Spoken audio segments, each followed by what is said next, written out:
ರಾಯಚೂರು ಜಿಲ್ಲೆಯ ಸಿರ್ವಾರ ಪಟ್ಟಣದಲ್ಲಿ ಉತ್ತಮ ಮಳೆಯಾಗಲಿ, ರೈತರ ಸಂಕಷ್ಟ ದೂರವಾಗಲಿ ಎಂಬ ಆಶಯದೊಂದಿಗೆ ಸಮಸ್ತ ಮುಸ್ಲಿಂ ಮುಖಂಡರು ಹಾಗೂ ಬಾಂಧವರು ಶುಕ್ರವಾರ ಈದಾ ಮೈದಾನದಲ್ಲಿ ವಿಶೇಷ ಸಾಮೂಹಿಕ ಪ್ರಾರ್ಥನೆ ಸಲ್ಲಿಸಿದರು.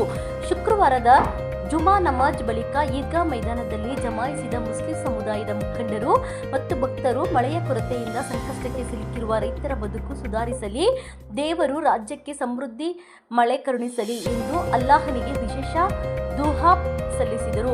ಈ ಸಂದರ್ಭದಲ್ಲಿ ಮಾತನಾಡಿದ ಸಮುದಾಯದ ಮುಖಂಡರು, ಮಳೆ ಇಲ್ಲದೆ ರೈತರು ತೀವ್ರ ಸಂಕಷ್ಟ ಅನುಭವಿಸುತ್ತಿದ್ದಾರೆ. ಉತ್ತಮ ಮಳೆಯಾಗಿ ಬೆಳೆಗಳು ಸಮೃದ್ಧಿಯಾಗಿ ರೈತರ ಬದುಕು ಹಸನಾಗಲಿ ಎಂಬ ಉದ್ದೇಶದಿಂದ ಈ ವಿಶೇಷ ಪ್ರಾರ್ಥನೆಯನ್ನು ಸಲ್ಲಿಸಲಾಗಿದೆ. ರಾಜ್ಯದಲ್ಲಿ ಸುಭಿಕ್ಷ ನೆಲೆಸಲಿ, ಪ್ರತಿಯೊಬ್ಬ ರೈತನ ಬದುಕಿನಲ್ಲಿ ಸಂತೋಷ ಮೂಡಲಿ ಎಂದು ಅಲ್ಲಾಹನಲ್ಲಿ ಪ್ರಾರ್ಥಿಸಿದ್ದೇವೆ ಎಂದು ಹೇಳಿದರು. ಈ ವಿಶೇಷ ಪ್ರಾರ್ಥನೆಯಲ್ಲಿ ಪಟ್ಟಣದ ಸಮಸ್ತ ಮುಸ್ಲಿಂ ಮುಖಂಡರು, ಧಾರ್ಮಿಕ ಮುಖಂಡರು ಹಾಗೂ ನೂರಾರು ಮುಸ್ಲಿಂ ಬಾಂಧವರು ಭಾಗವಹಿಸಿದರು.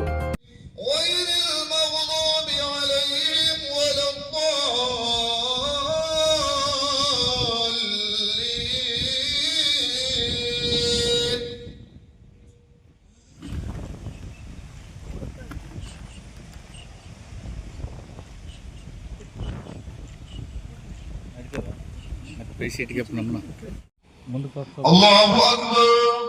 ಕಾಣಬೇಕಲ್ಲ ಇಲ್ಲಿ ಬಾ, ಅದು ಇಲ್ಲ ನೋಡು, ಇಲ್ಲ ಬಾ ಬಾ ಎಲ್ಲಿ ಬೇರೆ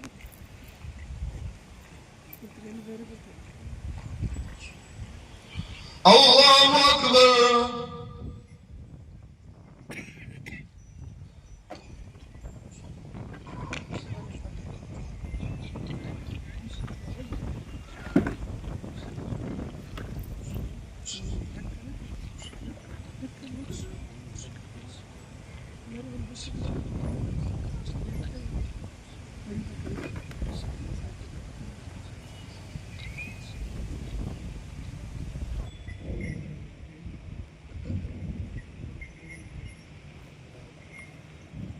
بسم الله الرحمن الرحيم.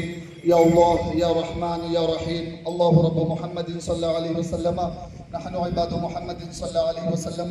إن الله وملائكته يصلون على النبي. يا أيها الذين آمنوا